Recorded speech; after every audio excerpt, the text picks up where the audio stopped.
এই কবর খোঁড়া মানুষ জীবনে দেখেছেন যে স্কুলের হেডমাস্টার আলার ফুবুর কবর খুঁড়ে খুঁড়ে বেড়ায়? এই গ্রামের সব থেকে ধনী লোক দেখেছেন?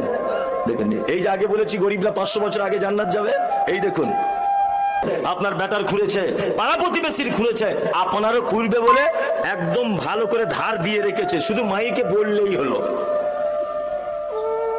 এবার আপনাকে বলছি, আপনার বেটির বিয়ে লেগেছে, এ লোকটা আপনার স্ত্রীর কবর খুঁড়েছিল, আপনার বাপের পরে না, গ্রামের মোড়ল অসুখে পড়ে আছে, শুধু মদনা বাজারে যাচ্ছে, আপেল আঙ্গুর বেদানা কিনে এনে ওদের বাড়িতে, মামু ভাই খালা ইত্যাদি যাই হোক, তুমি টেনশন করো না, আল্লাহ তোমাকে ভালো করে দেবে। কোন ডাক্তার দেখাচ্ছ চাচা? না প্রদীপ ভট্টাচার্যকে দেখাচ্ছি। না ওকে দেখিও না, আমাদের জঙ্গিপুরে এখন একটা ভাতাদাই করা, আর একটা হচ্ছে মাইয়াতকে মাটি দেওয়া, এই দুটো পার্ট, তাই তো?